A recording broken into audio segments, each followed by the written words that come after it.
Welcome to the solveforearth.ai podcast, your gateway to the groundbreaking world of artificial intelligence solutions for the planet's most urgent challenges. From climate action to equity, sustainability, and beyond, we explore how AI is transforming ideas into impact.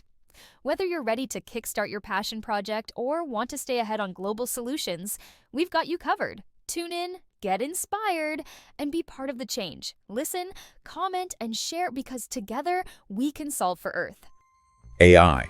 It's writing poetry, composing symphonies. Heck, it's even driving our cars these days. We hear about it everywhere.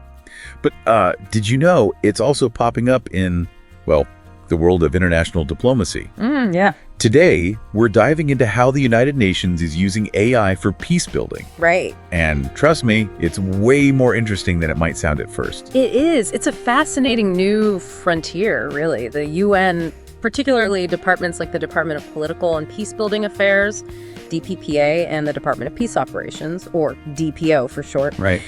They're tasked with this huge responsibility, preventing and resolving conflicts around the globe, and they're finding that AI can be a powerful tool in their arsenal. Okay, so let's unpack that a bit. We dug into two specific projects that caught our eye. Okay. Both using AI in really innovative ways. The first one sounds like something straight out of a sci-fi movie. AI-powered, large-scale, synchronous dialogues. It does sound a little complicated, but the concept is pretty straightforward. Imagine being able to hold a town hall meeting with thousands, even tens of thousands of people all at once. Wow. With real-time translation to overcome language barriers. That's essentially what this AI tool is designed to do. So it's like a massive digital town square? Yes. But for peace building. Exactly. See, traditional peace negotiations often involve just a small group of people at the table. But for lasting peace, you need input from the people directly affected by the conflict, right? Of course. And that's where this AI tool comes in.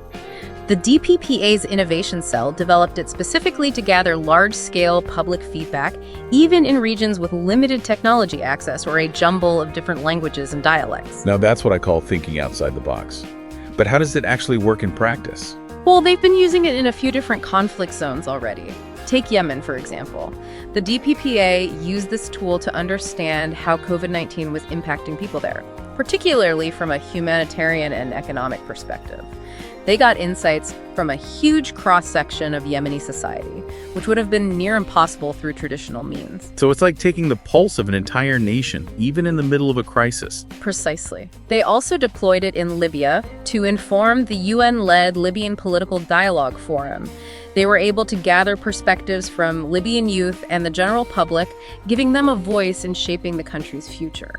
It sounds incredibly valuable for making sure peace processes are truly representative. Exactly. And it's not just about big picture peace negotiations either. They're using it in Iraq to support upcoming elections by facilitating digital dialogue between citizens and officials.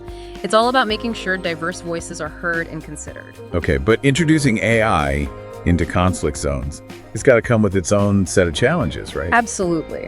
One of the biggest hurdles is overcoming mistrust and skepticism towards AI. Sure. In conflict zones where tensions are already high, there might be concerns about data privacy, manipulation, even the technology being used for surveillance purposes. That makes a lot of sense. Trust is already a fragile thing in these situations. Exactly. So to address that, transparency is key. The UN has to be very upfront about how the technology works, what data is being collected, and how it's being used. Building that trust is essential for these AI-powered dialogues to be effective. It sounds like a delicate dance. Yeah. But the potential benefits are enormous if they can pull it off. Now, let's move on to the second project, which focuses on something called Generative AI.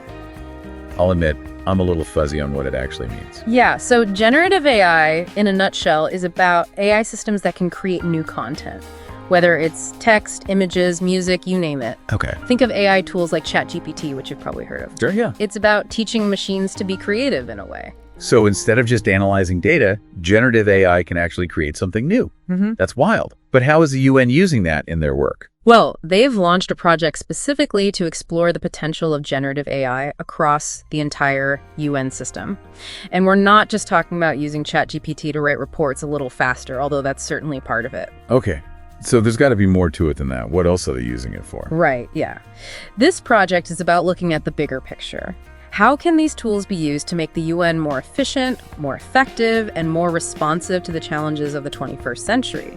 They're experimenting with a range of generative AI tools, like Perplexity.ai and Casper.AI, each with its own kind of unique capabilities. It sounds like they're really taking this seriously. Absolutely. In fact, they held a major workshop last May with over 40 UN participants, specifically to brainstorm the possibilities and potential pitfalls of generative AI.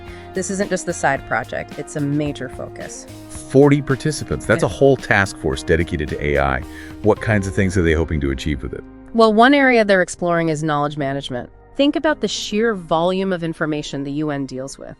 Reports, resolutions, data on peacekeeping operations, humanitarian crises, you name it.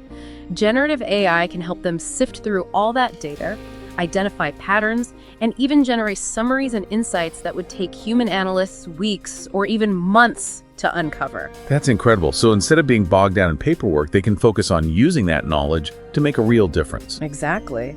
But it goes beyond just analysis. They're also looking at how generative AI can help them communicate more effectively. Okay. How so? Imagine being able to instantly translate key UN documents and messages into hundreds of languages, making them accessible to people all over the world. Talk about breaking down communication barriers. That would be a game changer, especially when it comes to things like disaster relief or promoting peace initiatives. Absolutely. They're even experimenting with AI-powered chatbots that can answer frequently asked questions about the UN's work, making it easier for people to engage with the organization and get the information they need. It's like having a 247 virtual UN representative available to anyone in the world. That's amazing. But with all this talk of AI and automation, it makes you wonder about the potential downsides. Are there any risks they're concerned about? Of course. The UN is acutely aware that any new technology comes with potential pitfalls. They're being very cautious about ensuring that generative AI is used responsibly and ethically. What kinds of ethical concerns come into play with this kind of technology? Well, one of the biggest concerns is bias. Sure. If the data used to train these AI models is skewed or reflects existing prejudices, those biases can get baked into the system. Right. And that could lead to biased outcomes, potentially exacerbating inequalities rather than addressing them. So it's not just about the technology itself. It's about making sure it's developed and used in a way that's fair and equitable. Precisely. The UN is taking steps to mitigate those risks, but it's an ongoing challenge. They're also thinking about the potential impact on jobs. If AI starts taking over tasks traditionally done by humans, how do we ensure a just transition for those workers? These are complex questions with no easy answers, but they're questions the UN is actively grappling with. It sounds like a balancing act, harnessing the power of this technology while being mindful of its limitations and potential downsides. Exactly. And that's why this project is so fascinating. It's not just about the technical aspects of AI, it's about how we as a global community choose to use these tools and what kind of future we want to create with them. It's like we're standing at the edge of something brand new, full of exciting possibilities, but also a lot of unknowns. That's a great way to put it, yeah. And it's not just about these two projects. These initiatives from the UN are really a microcosm of a much larger trend. The increasing influence of AI in international relations as a whole. So AI isn't just changing how we live our daily lives. It's changing how nations interact with each other, how they resolve conflicts, even how they define peace itself. Precisely. And that raises some really big questions. How will these technologies reshape global governance in the years to come? Can AI help us create a more peaceful and just world? Or does it risk, exacerbating existing power imbalances? These aren't easy questions to answer, but they're questions we need to be asking ourselves, like, right now. It's a lot to wrap our heads around. Yeah. But it's clear that the UN is taking a proactive approach to figuring all of this out. Absolutely. And that's something to be optimistic about. By embracing these technologies thoughtfully and responsibly, the UN has the potential to set a powerful example for the rest of the world. So what you're saying is the future of peace might just depend on how wisely we use these powerful tools? Exactly. And that's a responsibility we all share. It's not just up to governments or tech companies. It's up to all of us to stay informed, engage in these conversations, and demand that AI is used for the